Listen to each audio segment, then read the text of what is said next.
Provérbios capítulo 30. A gente vai iniciar a leitura. Quem tiver a Bíblia pode acompanhar também. É muito importante que acompanhem, pela Bíblia. Provérbios capítulo 30. Aqui eu dividi o livro em alguns tópicos, o capítulo em alguns tópicos, que fala sobre o escritor, o poder de Deus e a sua palavra, o reconhecimento da condição do escritor diante de Deus, o pedido do escritor, que é a oração dele, a exortação e conselhos gerais. Esse aqui é a divisão que eu fiz sobre o capítulo 30. A gente já inicia aqui sabendo que todo o livro de Provérbios tem muitos ensinamentos maravilhosos. E um conselho que eu dou para várias pessoas, se tiverem oportunidade, leiam o livro de Provérbios, porque são conselhos tão gratificantes, tão maravilhosos, que edificam a nossa vida, aumenta a nossa fé, faz a gente entender a realidade do mundo com outra vertente, de outra forma.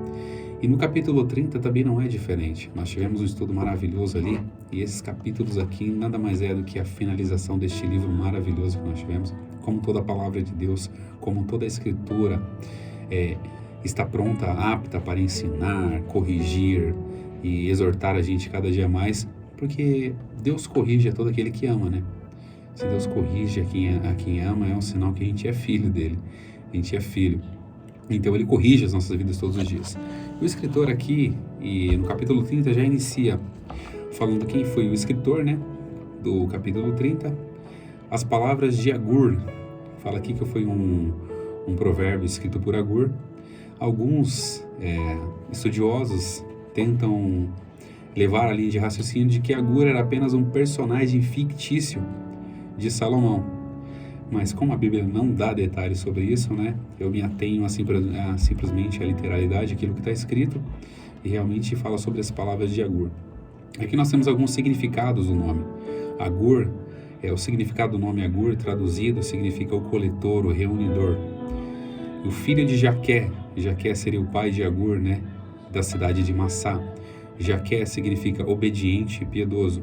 E Massá, traduzido, significa provação, teste. E Itiel, que ele diz ali, diz o homem a Itiel e a Ucal: Deus está contigo. Itiel, Deus está contigo, e Ucal, eu sou forte.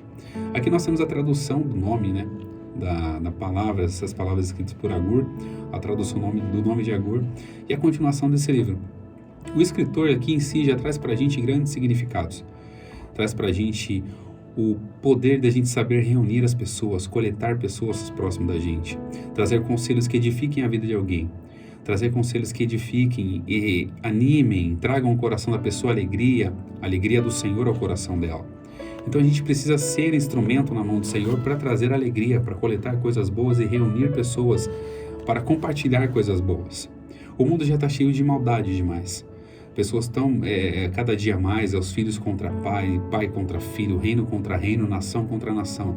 Mas nós estamos aqui para fazer a diferença nesse mundo. Enquanto nós estivermos aqui, nós temos que estar aqui para fazer a diferença, pois nós somos chamados como filhos para fazer a diferença. Nós somos chamados como servos, como filhos, como amigos para fazer a diferença no mundo. E para fazer a diferença, nós temos que estar segundo a palavra. Então é importante, para fazer a diferença, temos que estar segundo a palavra, buscando cada dia mais a presença do Senhor, buscando conhecimento. E eu volto a dizer que a gente sabe que a palavra fala que e conhecereis a verdade, se eu não me engano, João 8,32, e conhecereis a verdade, e a verdade vos libertará. O que liberta a nossa vida é a verdade, é o conhecimento da palavra, é a busca por aprendizado cada dia mais da palavra, a busca por entender cada dia mais o que Cristo quis falar para nós, o que a palavra está tentando nos ensinar. São conselhos milenares, são palavras escritas há milênios atrás, e mesmo assim ela continua atual nas nossas vidas.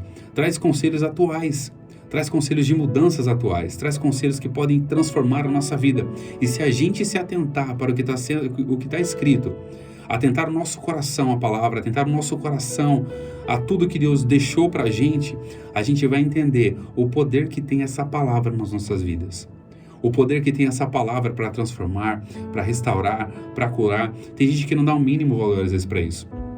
A palavra tem poder, Se você falar para uma pessoa, falar, ó, Jesus Cristo te abençoe, por onde você vai ser abençoado, você está sendo um profeta de Deus ali, você está dando uma palavra de profecia, você está dando uma palavra de bênção na vida daquela pessoa. Você está seguindo realmente aquilo que Cristo falou para você. Cristo nos ensina cada dia mais a expressar o nosso amor, expressar a nossa alegria, expressar a nossa gratidão, a colocar as mãos sobre os enfermos e eles serem curados, a orar por aqueles que estão necessitados, aos presbíteros, a ungir as pessoas que estão doentes para que elas possam ser curadas. Deus ainda continua fazendo milagres por intermédio de Jesus. Deus ainda continua restaurando, Deus ainda continua transformando, Deus continua batizando com o Espírito Santo. Deus ainda prepara a nossa vida para fazer a diferença em um mundo totalmente perdido. Muitas pessoas se perderam, talvez no seu próprio egoísmo, no seu próprio orgulho, no seu autoconhecimento, no seu autoentendimento, que tem pessoas que se acham que são inteligentes demais. Eu falo para todo mundo que eu não sou inteligente, eu sou apenas um aluno. Eu estou aqui para aprender e aprender com Cristo, que Ele é manso e humilde de coração. Porque é o único lugar onde a gente encontra descanso é na presença do Senhor. É o único lugar onde a gente encontra descanso é na presença de Deus. É o lugar que Deus tem colocado para nós cada dia mais. Então, quando a gente começa a compreender isso, a gente começa a entender que tudo que Deus deixou para a gente, esses conselhos, é para a gente edificar a nossa vida e também compartilhar com as pessoas. Eu sempre costumo dizer que não adianta a gente conhecer várias coisas, conhecer as letras, conhecer a palavra e só guardar no nosso coração, e só deixar guardado ali, isolado dentro do nosso coração. A palavra tem que ser compartilhada, os ensinos têm que ser compartilhados. Eu tive a oportunidade de fazer isso e o que eu estou fazendo aqui nessa tarde. Desde fevereiro nós iniciamos esse projeto sobre o estudo sobre o livro de Provérbios. E eu falo que não dá para estudar todo o livro de Provérbios, versículo por versículo, que é bastante coisa. Mas a oportunidade que nós tivemos de fazer, nós fizemos isso. Então a oportunidade que você tiver de fazer alguma coisa diferente para poder acrescentar no reino, para ajudar pessoas, faça. Porque Deus tem chamado você. Cada um tem a sua utilidade. Cada pessoa tem a sua utilidade. Então seja útil naquilo que você sabe, naquilo que você faz, naquilo que você tem o dom e o talento para poder fazer. E tem muita gente que acha, eu não tenho talento para nada, não tenho dom para nada. Tem sim. Às vezes você esconde isso por medo de tentar e fazer e as pessoas criticarem você, falar quem é você para fazer isso.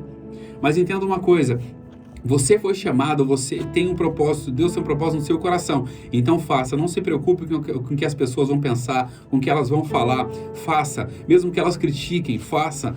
Mesmo que elas dê palavras negativas, tentem desanimar a sua fé, faça. Porque Deus é que aprova aquilo que nós fazemos e é para a glória e honra do nome de Jesus. Então nós começamos a entender que quando faz essa divisão desses capítulos aqui no capítulo 30, Agur começa a falar sobre o poder da palavra, o poder de Deus e a palavra. No versículo 4 aqui do capítulo 30, ele fala, quem subiu e desceu? Quem subiu ao céu e desceu?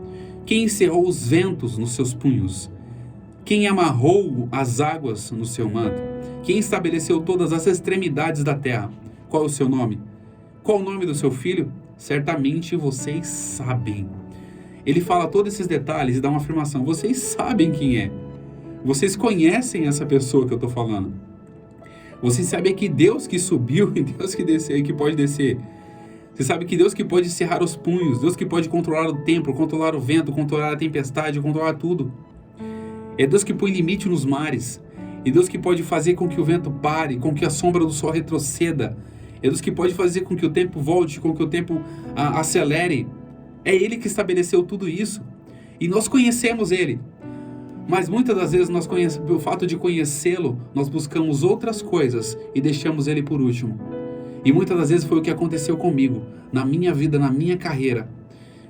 Quando eu percebi que o que eu precisava foi o que eu busquei por último, eu entendi que era para ter buscado primeiro, que era a presença de Deus.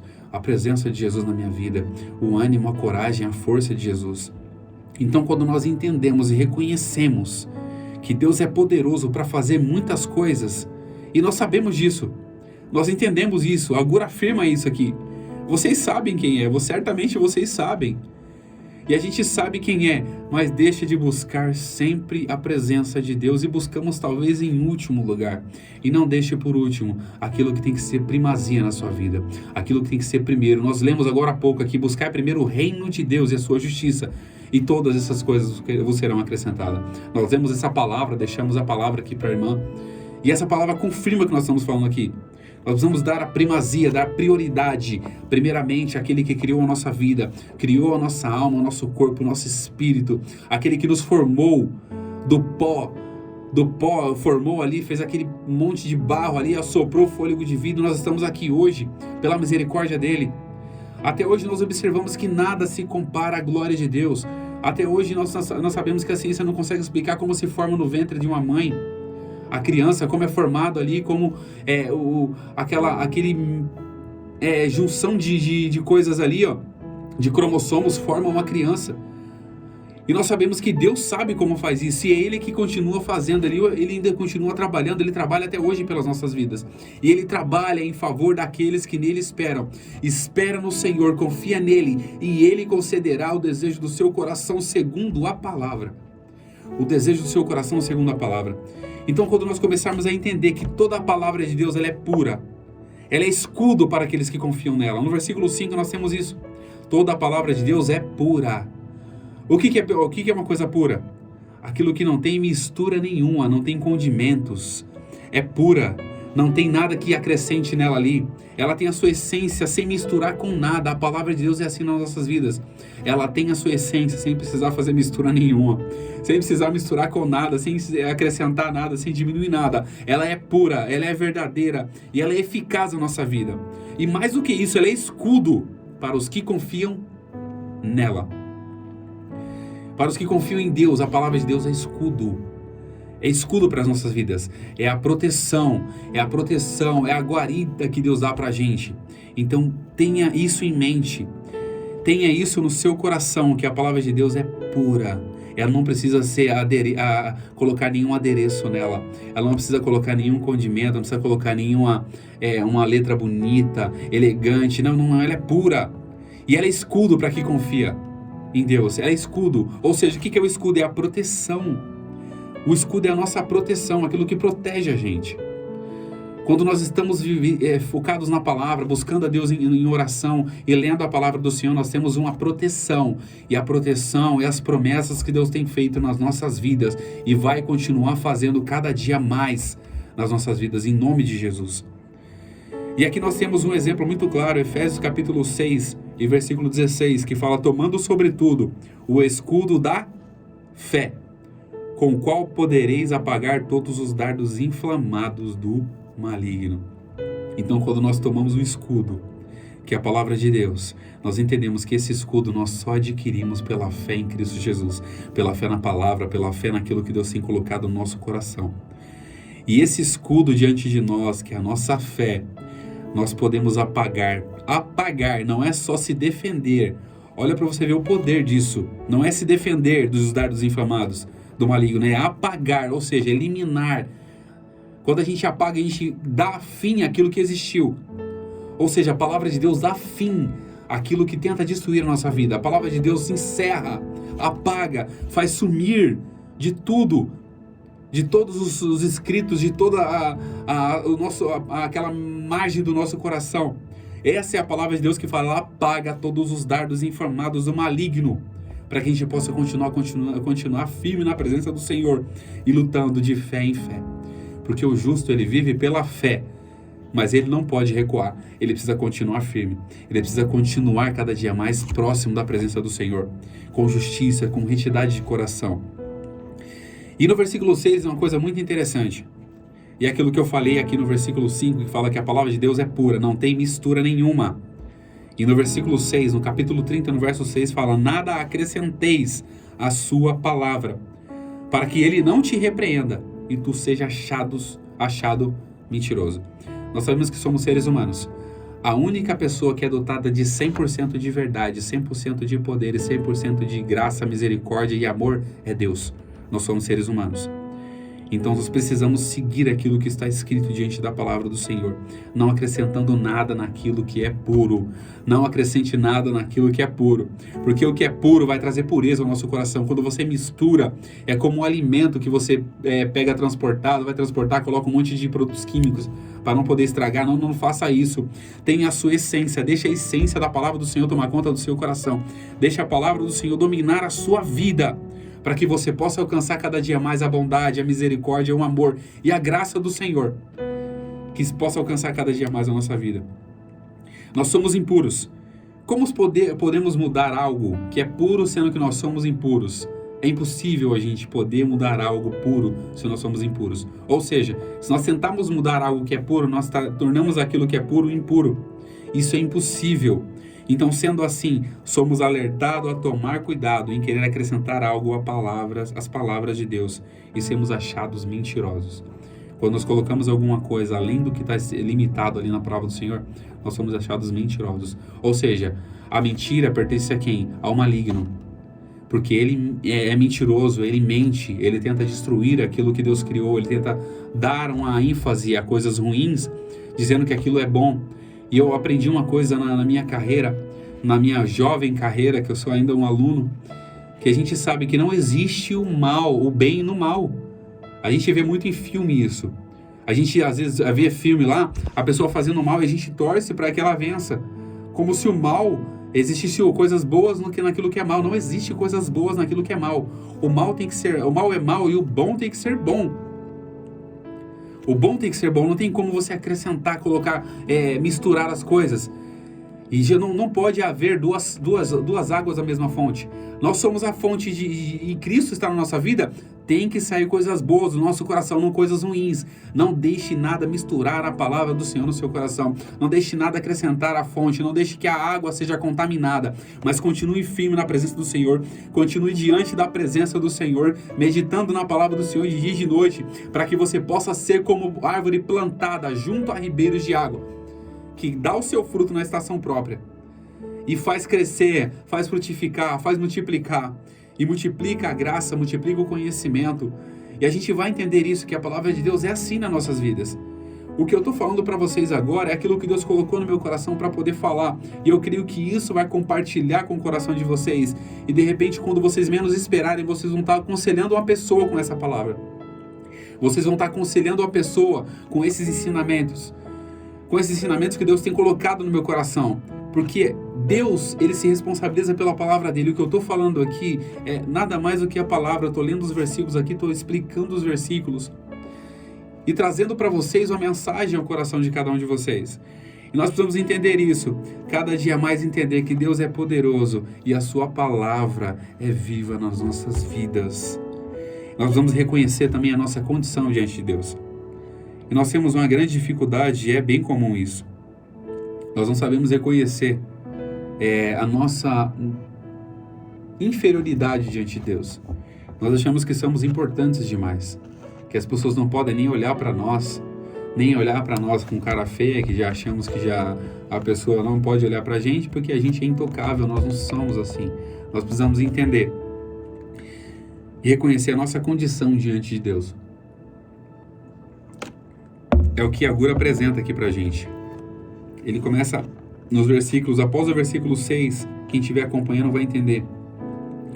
Ele começou a reconhecer a sua condição diante de Deus. E ele fala, na verdade, eu sou mais estúpido do que ninguém. Eu não tenho entendimento do homem. Ele começa a descrever a vida dele como estúpida. Sem entendimento. Não entende o ser humano, incluindo a si mesmo. E às vezes a gente é assim. A gente não entende as pessoas e não entende nem nós mesmos. Nós precisamos, a única forma da gente entender nós é colocar nossa vida diante da palavra, para que a gente possa ser compreendido cada dia mais e entender que nós somos seres humanos falhos, pecadores. O que nos mantém de pé é a misericórdia do Senhor, e o que nos coloca de pé é a graça do Senhor, porque pela graça nós estamos aqui, pela misericórdia nós estamos de pé, e pela misericórdia do Senhor eu estou aqui falando da palavra do Senhor para vocês. É pela misericórdia, não é por mérito meu algum, não é porque eu estudei, não é porque eu adquiri um pouco de conhecimento. Não é por isso. É porque a misericórdia do Senhor e a graça dele me deu a oportunidade de fazer isso mais uma vez. a oportunidade de poder compartilhar com vocês o conhecimento que eu tive a oportunidade de adquirir. E não é para ser melhor do que ninguém, porque eu tenho que reconhecer a minha condição diante de Deus. Eu sou um ser humano pecador, eu sou tão falho, e eu preciso reconhecer isso de Deus. Mas é a graça dele e a misericórdia dele que tem colocado a gente de pé todos os dias. Quando você olhar, acordar pela manhã na segunda-feira, ou tirar um cochilinho ali, levantar ali, agradeça a Deus, lembre de agradecer ao Senhor por tudo que Ele tem feito. Porque se você acordou, se você está de pé, porque o Senhor te sustentou, te colocou de pé mais uma vez. Então quando a gente reconhece a nossa fragilidade, a gente reconhece a nossa condição, a nossa necessidade diante de Deus, a gente entende que nós precisamos de Deus todos os dias, a todo segundo, a todo minuto, a toda hora, a todo momento. E é Ele que vai manter a nossa vida de pé. E no versículo posterior a esse que nós acabamos de ler, ainda no capítulo 30, e ele fala que eu não aprendi a sabedoria e eu nem tenho conhecimento do que é separado. Ele começou a apresentar a condição dele ali. E você pode observar que as palavras de Agur são palavras de sabedoria. E como é que uma pessoa escreve palavra de sabedoria e falando que não aprendeu a sabedoria? Porque ele reconhece que tudo que ele tem foi Deus que deu para ele. Ele reconhece que a sabedoria que ele tem foi Deus que deu para ele. E nós sabemos que a sabedoria, ela inicia-se no temor. O temor ao Senhor é o princípio da sabedoria. E o temor tem que ser contínuo. Nós estudamos ontem sobre isso. Você temer a Deus só hoje, esquecer de temer a Deus amanhã, isso não vai trazer frutos para você. Você tem que temer todos os dias para que a sabedoria do Senhor esteja continuamente no seu coração. Para que você possa aprender a usar a sabedoria. Você possa aprender a usar o seu conhecimento para poder fugir das astutas ciladas do inimigo. E não dar lugar ao inimigo, não dar lugar porque ele quer destruir a sua vida. Mas a palavra de Deus quer te levantar, a presença de Deus quer te levantar, o Espírito Santo quer te colocar em lugares onde você nunca imaginou. Mas você precisa ter estrutura. E a única forma de adquirirmos estrutura é pela palavra de Deus. Não existe outro meio. Nós precisamos aprender e compreender a palavra. Nós estávamos comentando hoje na Escola Bíblica Dominical, muitas pessoas, muitos cantores gospel, entram no mundo gospel, daqui a pouco se afasta, entra para homossexualidade, entra para outras coisas. E as pessoas, por que acontece isso? Porque falta estrutura, nós precisamos ter estrutura. Nós precisamos meditar na palavra, precisamos estudar. Isso não é de forma exagerada, tá? Porque o conhecimento ele é contínuo. O conhecimento ela continua. Não adianta você querer ler a Bíblia todinha em 6 meses e achar que já sabe de tudo. Não. Você pode ler um capítulo por dia, você pode ler um versículo, meditar naquele versículo durante o dia. Que a meditação é isso. Você só lê aqueles versículos ali, qual a edificação que pode trazer para você? Você leu rápido, daqui a pouco você esquece. Mas quando você pega uma palavra ali, começa a meditar nela. Você leu aquele contexto, leu aquele texto e começa a meditar, parece que vem pregações à sua mente, parece que a pregação já está nascendo ali na sua mente, e Deus vai falando com você por intermédio da sua meditação. Então continue firme na palavra do Senhor, continue firme na presença do Senhor, continue meditando, para que Deus possa cada dia mais te dar graça, te dar paz e alegria no Senhor. Porque ainda que nós passamos por momentos difíceis, mas quando nós temos estrutura diante da palavra, a gente sabe que tudo nessa vida tem um tempo determinado. As coisas não duram eternamente. Esse sofrimento que às vezes a gente enfrenta na nossa vida, eu passei por momentos difíceis na minha vida. E quando eu comecei a entender que aquilo ia passar, porque é Deus que sabe do nosso futuro. E quando a gente entrega o nosso caminho, entrega a nossa vida diante de Deus, nós precisamos entender que Ele vai cada dia mais nos conduzir. Ele vai cada dia mais nos mostrar o caminho perfeito, o caminho da perfeição. Nós não chegaremos à perfeição, pode ter certeza, como seres humanos, mas Ele está mostrando o caminho da perfeição. Qual é o caminho da perfeição? É o céu. É a promessa de salvação, a promessa de condição eterna que nós teremos diante de Deus. Mas para isso nós precisamos estar firmes na presença do Senhor, firmes na palavra do Senhor, buscando ao Senhor enquanto nós podemos, buscar ao Senhor enquanto se pode achar, invocar enquanto Ele está perto. Porque vai haver tempo, vai haver momento que a igreja vai ser arrebatada, nós seremos levados, aqueles que estiverem vivos serão transformados, os que estiverem mortos ressuscitarão. E as pessoas vão procurar de um lado para o outro. Não seja essa pessoa que procure de um lado para o outro. Não deixe para procurar Jesus no último momento, não deixe para procurar a presença de Deus no último momento, procure agora. Procure meditar na palavra do Senhor agora, procure buscar conhecimento, procure buscar alívio na palavra do Senhor. Porque a palavra de Deus alivia o nosso coração. A palavra de Deus traz conforto para a nossa vida. Tantas vezes eu tive a oportunidade de poder ouvir uma palavra no momento de angústia do meu coração. E naquele momento eu ser edificado por aquela palavra. E o que eu creio que pode estar fazendo na vida de cada um de vocês? Edificando a vida de vocês pela palavra. Não é porque eu estou falando, é a palavra que está edificando a vida de vocês. É a palavra que está edificando a minha vida enquanto eu falo. É a palavra que está edificando a vida de você enquanto escuta. Então isso é gratificante, é glorioso, é poderoso para todos nós. Ter a palavra do Senhor. E aqui nós começamos também a oração de Agur. É uma coisa muito interessante, o pedido do escritor, a oração dele. Ele começa a falar: Senhor, 2 coisas eu te peço, e não me negues antes que eu morra. Alonga de mim a falsidade e a mentira. A primeira coisa que ele fala: afasta de mim, ou seja, distancia de mim a falsidade e a mentira. É uma coisa muito pesada para nós quando a gente começa a se aproximar daquilo que é falso. Aquilo que é falso é o contrário do que é verdadeiro.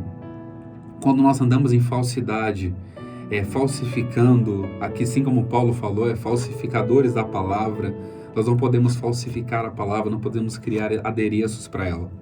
Nós precisamos ser verdadeiros, fiéis àquilo que está escrito. Nós só conhecemos a Deus por intermédio da palavra, então nós estamos aqui diante da palavra do Senhor. Então nós possamos pedir como Agur: Senhor, afasta de mim a falsidade, não deixe que coisas falsas tomem conta do meu coração, não deixe que a falsidade abrace a minha vida, mas que a verdadeira palavra do Senhor abrace o meu coração, que a verdade domine a minha vida, que a verdade cada dia mais me aproxime da tua presença. E ele fala também que a mentira, afasta dele a falsidade e a mentira, ou seja, já é uma confirmação daquilo que ele não quer para a vida dele. Ele não quer ser falso, ele quer ser verdadeiro. Ele quer ser verdadeiro, ele quer andar em verdade e ele quer falar a verdade. Aqui quando fala que ele não quer andar em falsidade, porque ele não queria coisas falsas para a vida dele. E quando ele fala mentira, mentira é aquilo que a gente fala. Ele não queria o quê? Que além de falar mentira, não queria viver aquilo. Ele queria a palavra de Deus como verdade. Então tenha a palavra de Deus como verdade no seu coração e compartilhe ela como verdade. E ele ele continua aqui a falar: não me des pobreza e nem riqueza. É uma oração tão sincera que ele faz aqui, que ele fala: não me dê pobreza nem riqueza. Porque ele entende que se Deus desse pobreza para ele ia murmurar contra Deus. Talvez se Deus desse riqueza para ele, talvez ele poderia esquecer de Deus. E ele fala isso: dá-me só o pão que me é necessário, para que de fato não te negue e diga quem é o Senhor, ou empobrecendo não venha a furtar e profanar o nome de Deus. Então ele pede que seja equilíbrio na vida. O equilíbrio na nossa vida é muito importante, equilíbrio espiritual, a gente entender que a gente não pode querer ser absurdamente pessoas tão importantes, ricas, opulentas, e ao ponto de... Ele conhecia o coração dele. O mais importante disso tudo é a gente conhecer o nosso próprio coração. E se a gente não conhece, ore a Deus e peça para Deus abrir a sua mente, para que você possa conhecer o seu próprio coração, para que você possa saber como pedir, saber como orar. E muitas das vezes a nossa oração não é respondida, porque a gente pede só simplesmente para gastar nossos próprios deleites, nossas próprias vontades. A gente pede e não recebe. Mas quando a gente pede, conhecendo o nosso coração, fala: Senhor, a minha vida está em tuas mãos. Então eu preciso, ó Pai Eterno, compreender quem eu sou, para que eu possa saber como pedir. E não peça apenas para você, porque uma coisa muito importante que a gente tem no livro de Jó, é que Deus mudou o cativeiro de Jó quando ele orava pelos seus amigos. Quando ele orava pelos seus amigos. Então a gente jamais pode ser egoísta ao ponto de só lembrar da gente. Lembre que pessoas também precisam de oração. Foi o que nós fizemos agora há pouco. Nós paramos aqui 2, 3 vezes para poder orar também por pessoas. Porque nós precisamos entender que as pessoas precisam de ajuda. Porque muitas pessoas estão fracas na fé. E não tem nem condições, não tem nem como orar. Mas quando você ora, apresenta a Deus, faz um propósito ao Senhor, faz uma visita, e isso alegra o coração da pessoa. Eu falo que eu tive experiência de fazer uma visita, de repente eu falei pro irmão, irmão, a gente vai precisar ir embora agora que tem um culto daqui a pouco. Ele ficou infinitamente bravo com a gente, expulsou a gente da casa dele. Mas entenda uma coisa, talvez a gente podia levar pro coração aquilo, falando, nossa, ele expulsou a gente da casa dele, nunca mais eu vou na casa dele.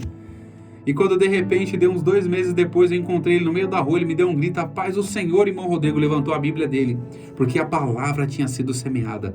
Então a gente não fique com raiva jamais, se a pessoa te expulsar da casa dela quando você for orar, se a pessoa te expulsar da casa dela quando você for apresentar em oração a ela, a Deus em oração, porque a palavra está sendo semeada, a semente está sendo plantada.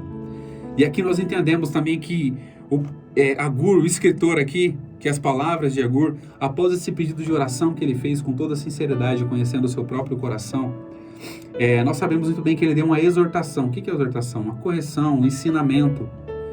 E ele começa aqui do versículo 10 em diante. O versículo 10 em diante aqui.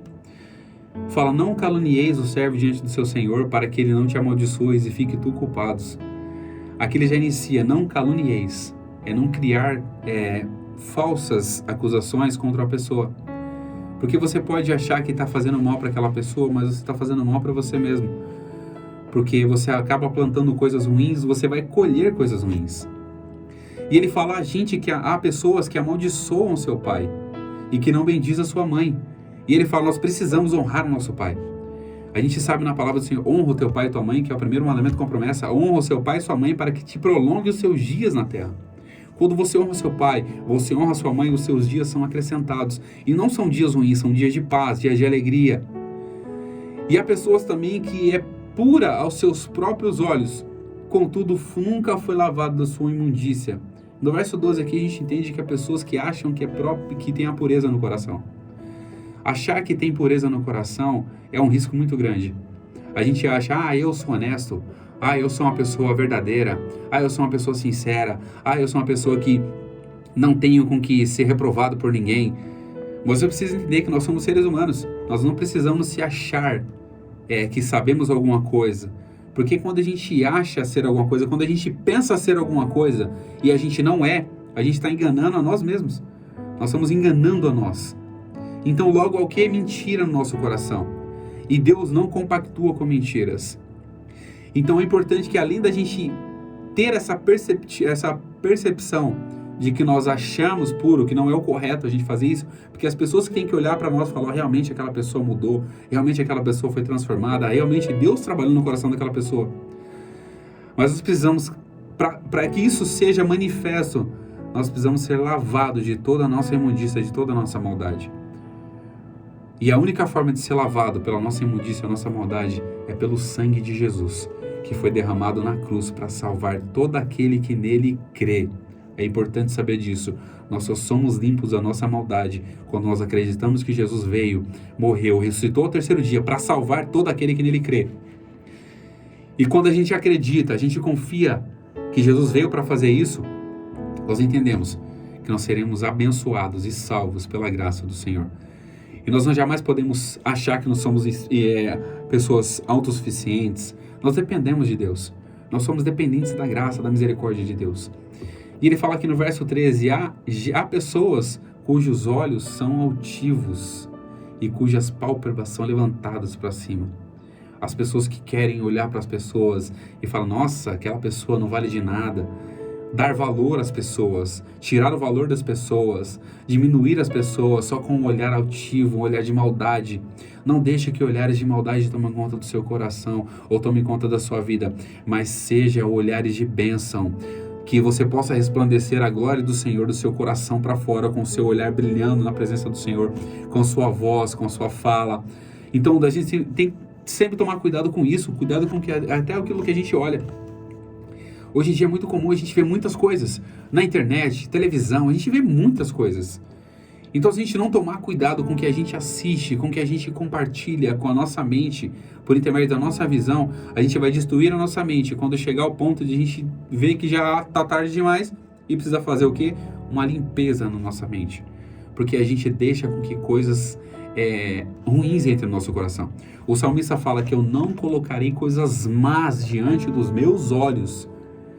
Ele mesmo fala isso. E isso possa ser um conselho para as nossas vidas. Não coloque coisas más diante dos seus olhos, mas coloque a palavra, coloque a presença, coloque coisas boas.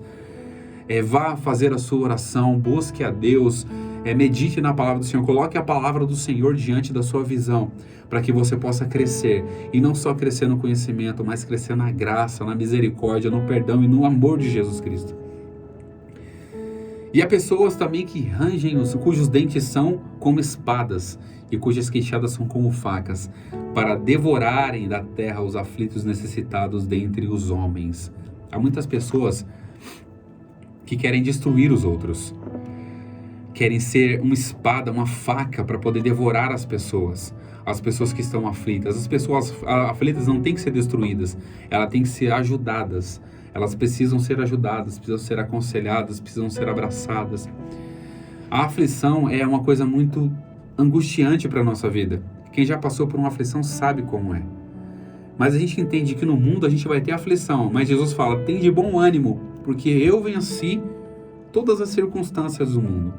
Eu venci o mundo, eu venci a morte, e eu estou dando para vocês a oportunidade e o privilégio também de fazer isso. E que nós possamos jamais deixar que o nosso coração, a maldade domine o nosso coração, a ponto de expulsar as pessoas diante de nós, e achar que nós somos importantes, que nós não precisamos ajudar ninguém. Porque nós precisamos sim de companheiros, precisamos sim de acolher as pessoas, abraçá-las, e não ser um sanguessuga, como o verso 15 fala. O sanguessuga tem 2 filhas, a saber, dá e dá. Há 3 coisas que nunca se fartam, sim, 4 nunca dizem basta. Ou seja, o sanguessuga só quer. O sanguessuga só vai querer sugar, só vai querer para ele, só vai querer o conhecimento para ele, só vai querer a oportunidade para ele, e nunca vai compartilhar com ninguém. E nós aprendemos aqui que nós não somos sanguessugas. Nós somos pessoas que compartilham o que nós recebemos. E nós sabemos que nós recebemos a graça do Senhor, recebemos o conhecimento, recebemos a sabedoria de graça. Ninguém pagou para isso. Ninguém pagou para conhecer Deus. Ninguém pagou para poder conhecer a palavra de Deus. Ninguém pagou para poder ler que Jesus morreu na cruz para poder salvar a humanidade. Ninguém pagou para isso. Então, se você recebeu de graça, então compartilhe isso de graça. Não seja um sanguessuga, mas seja aquele que compartilhe de graça, porque de graça você recebeu e de graça você tem que oferecer. E nos versos 16 e 17, ele fala que o Seol, a mata estéril, a terra que não se farta de água e o fogo que nunca diz basta. Os olhos que zombam do pai, o verso 17, os olhos que zombam do pai ou desprezam a obediência à mãe, serão arrancados pelos corvos no vale e devorados pelos filhos das águias. Aqui é uma simbologia. Não que isso realmente vá acontecer, porque aqui estamos tratando uma figura de linguagem. Aqueles que zombam do pai, desprezam a obediência, não obedecem à sua mãe, ou seja, eles vão perder a visão. Eles vão perder a visão. Eles vão passar a enxergar o mundo como uma coisa absurda, porque eles estão desprezando o pai e a mãe. Porque a palavra do pai, o conselho da mãe é muito importante. Então nós precisamos compreender cada dia mais que a palavra de Deus, o conselho do pai, o conselho da mãe. E tem muito ditado que fala que conselho de mãe é aviso de Deus. É um ditado que as pessoas usam muito e faz sentido, porque a mãe aconselha para o bem, a mãe nunca vai querer o seu mal. O seu pai nunca vai querer o seu mal, ele vai querer o seu bem. E ainda que essa mãe não queira o seu bem, ainda que esse pai não queira o seu bem, pode ter certeza que existe um pai, o nosso pai que é Deus, que ele vai querer o nosso bem em todos os momentos da nossa vida, até o fim dela. E aqui a gente tem alguns conselhos gerais. Os conselhos gerais a gente vai falar sobre, a gente tem aqui a separação que eu fiz, que são os caminhos maravilhosos que Deus fala, né? O falso moralismo do pecado. Tal é o caminho da mulher adulta, ela come, limpa sua boca e diz: não pratiquem iniquidade. Porque o pecado traz pra gente uma sensação de prazer, mas é um prazer falso. Logo a iniquidade vai querer abandonar, vai querer dominar a nossa vida e destruir a nossa vida, que é o principal do pecado, da maldade, é destruir a nossa vida. Mas Cristo veio para dar vida, e vida com abundância. E aqui no verso 22 ao 23, as pessoas se agitam quando os cenários mudam. Aqui é muito importante esses versos aqui, que fala que há 3 coisas que estremece a terra. Sim, a quarta, o que não pode suportar: o escravo quando reina, o tolo quando se farta de comer, e a mulher desdenhada quando se casa, e a serva quando fica herdeira da sua senhora. Então, o que a gente entende? Que aqui as pessoas ficam agitadas quando os cenários mudam. Quando pessoas que estão vivendo uma situação difícil, mudam a vida. Pessoas que estavam na vida, mulheres que estavam na vida abandonada, hoje teve a oportunidade de se casar. As pessoas incomodam com isso, estremece a terra. Então, a gente tem que entender que, por mais que os cenários mudem, as pessoas vão ver na gente, achar que, poxa vida, aquela pessoa fez isso, fez aquilo, agora a vida dela como é que tá. Não importa o que as pessoas vão pensar a seu respeito. O importa é o que Deus está pensando sobre a sua vida.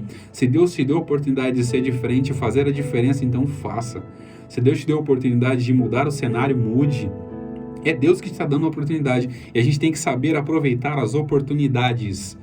Porque é Deus que dá a oportunidade para a gente no momento certo e na hora certa. Porque Deus sabe de todas as coisas. Deus compreende tudo. Então nós precisamos compreender que Deus compreende tudo e de ninguém é compreendido. Deus compreende todas as coisas. E aqui também a gente vai ter: a sabedoria não é seletiva. Aqui é algo bem detalhado sobre a sabedoria. Versos 24 ao 28. Quando 4 coisas há na terra que são pequenas, entretanto são extremamente sábias. Aqui ele fala sobre a sabedoria das formigas, dos grilos, dos gafanhotos e da lagartixa. Por que eu fiz esse título? A sabedoria não é seletiva. Porque a sabedoria não é para uma pessoa apenas, é para todos nós. Quanto mais você temer a Deus, mais sabedoria você vai ter. Quanto mais você se aproximar da palavra, se aproximar da verdade, mais sabedoria você vai ter. Quanto mais você deixar de lado todo o seu orgulho, egoísmo, entender que a palavra de Deus é poderosa para transformar a sua vida, aí sim você vai ver a diferença na sua vida. E com isso, para a gente ganhar tempo aqui, vamos encerrar o capítulo 30 e vamos para o capítulo 31. Capítulo 31, no verso 1, fala sobre as palavras do rei Lemuel, rei de Massá, que lhe ensinou a sua mãe. Aqui nós temos ensinamentos maternos. E Lemuel significa consagrado, separado e dedicado a Deus. Ou seja, a mãe dele estava dando conselhos para ele. Por quê? Ele já havia sido separado, consagrado e dedicado a Deus. E nós sabemos a importância de conselhos. Termos pessoas que nos aconselham é muito importante. Eu gosto de falar, é legal você dar ensinamento, dar estudos, mas você ouvir também é muito bom. Você vê pessoas que têm bastante conhecimento e podem compartilhar com você, isso é muito importante. E aqui a mãe de Lemuel começa a dar conselhos para ele. E no verso 2 aqui, ela fala: que te direi, filho meu? O que te direi, ó filho do meu ventre? O que te direi, ó filho dos meus votos? Não des às mulheres a tua força, nem os teus caminhos a que destroem os reis. Não é dos reis, ó Lemuel, não é dos reis beber vinho, e nem dos príncipes desejar bebida forte, para que não bebam e se esqueçam da lei e pervertam o direito de quem anda aflito. Aqui ela está dando um conselho para um rei. A importância de você saber como reinar. Hoje em dia não existe o reinado, né? Mas a gente pode observar que o reinado existe dentro dos nossos lares. Nós precisamos saber como reinar dentro dos nossos lares. Nós precisamos saber como governar a nossa casa. E aqui a mãe dele deixa um conselho muito simples: não dê às mulheres a tua força. Ou seja, aqui não está tratando simplesmente da mulher comum. Provavelmente deve estar tratando das mulheres da vida, as mulheres prostitutas, ou qualquer mulher que simplesmente queira destruir ou queira só os bens, não queira crescer junto com a pessoa. E nós sabemos que para ter uma pessoa, uma mulher, uma pessoa próxima da gente, um homem, no caso das mulheres, né? Nós precisamos entender que Deus que prepara isso também. Deus prepara isso. Deus dá a oportunidade para a gente saber escolher no momento certo e saber escolher. E ele fala: não entregue isso, a sua força, para qualquer pessoa. mas escuta os meus conselhos, que a mãe dele está falando, escuta os conselhos de mãe que eu estou te dando, para que você jamais destrua a sua vida e destrua o seu reino. Porque ela fala que o rei não pode beber, não pode ficar bêbado, não pode desejar bebida forte. Por quê? Porque o rei precisa estar centrado. Então você que é o governante da sua família, você é a mulher sábia da sua casa, não deixe jamais com que o seu reino seja abalado. Não deixe jamais que a sua família seja abalada. Porque se você começa a se perder por certos pensamentos, certos caminhos, você vai entender que você vai se tornar simplesmente como uma pessoa ébria. Você vai esquecer da lei, você vai esquecer do direito das pessoas, você vai esquecer do direito dos aflitos. E você vai destruir a vida. É o que é o conselho que a mãe dele está dando para ele. Você vai destruir os aflitos. Você vai destruir as pessoas. Então não faça isso, mas seja sóbrio, seja inteligente e não se dê à bebida, não se dê às vaidades da vida. Porque tudo isso é passageiro, mas tenha o seu nome como valor. Porque a Bíblia fala que Provérbios fala, mais vale ter um bom nome do que muitas riquezas. Então zele pelo seu nome, zele pela sua vida, zele pela sua família, para que Deus possa continuar trabalhando na sua vida, continuar dando crescimento cada dia mais para você, e a palavra do Senhor possa crescer cada dia mais no seu coração. E aqui nos versos 8 e 9 nós temos: seja sóbrio para julgar retamente segundo as leis. A mãe dele começa a dar outros conselhos para ele e fala: abra a tua boca a favor do mundo, a favor do direito de todos os desesperados. Abra a sua boca, julgue retamente e faça justiça aos pobres e aos necessitados. Então, quando a gente começa a compreender os conselhos que a mãe de Lemuel deu para ele, para que ele possa saber julgar com justiça, nunca com injustiça. Não deixe que para julgar com injustiça, mas faça da palavra do Senhor a justiça. Coloque na sua boca as palavras do Senhor, para que você possa fazer com que a justiça seja implementada no coração das pessoas. E você possa ajudar os desesperados, os necessitados, aqueles que precisam de um conselho. E aqui a mãe de Lemuel começa a apresentar um rol. E esse rol aqui é tão interessante, que é do verso 10 em diante. O conselho da mãe para uma mulher ideal para o seu filho. A mãe tentando dando as ideias aqui para Lemuel, qual seria a mulher ideal para ele. E ela começa a falar: mulher virtuosa, quem a pode achar? Pois o seu valor excede muito a das joias preciosas. Em outras versões você vai encontrar das rubis. O coração do seu marido confia nela, e não lhe haverá falta de lucro. Ela lhe faz bem e não mal todos os dias da sua vida. Ela busca lã e linho, trabalha de boa vontade com as suas mãos. É como os navios do negociante. De longe traz o seu pão. E quando ainda está escuro, ela se levanta e dá mantimento à sua casa e a tarefa às suas servas. Considera um campo e compra-o, planta uma vinha com o fruto de suas mãos. Cinge os seus lombos de força e fortalece os seus braços. Prova e vê, é boa a sua mercadoria, e a sua lâmpada não se apaga de noite. Estende as mãos ao fuso, e as suas mãos pegam na roca. Abre a mão para o pobre, sim, ao necessitado estende as suas mãos. Não tem medo da neve pela sua família, pois todos os da sua casa estão vestidos de escarlate. Faz para si cobertas de linho fino e púrpura é o seu vestido. Conhece ao teu marido nas portas, enquanto se assenta entre os anciões da terra. Aqui as qualidades de uma mulher virtuosa. As qualidades, se a gente poder pegar, por exemplo, esses detalhes aqui do verso 10 até o verso 31, do capítulo 31 de Provérbios, a gente vai entender as qualidades de uma mulher virtuosa. Então nós precisamos entender as mulheres que estão ouvindo aqui. É importante, os homens precisam ter muita qualidade. Precisam amar a esposa como Cristo amou a igreja. E as mulheres também têm que saber amar os maridos e ter qualidade de mulher sábia. Qualidade de mulher virtuosa. Qualidade de mulher que excede o valor das joias. E para a gente finalizar aqui, e fala: enganosa é a graça e vã é a formosura, mas a mulher que teme ao Senhor, essa será louvada.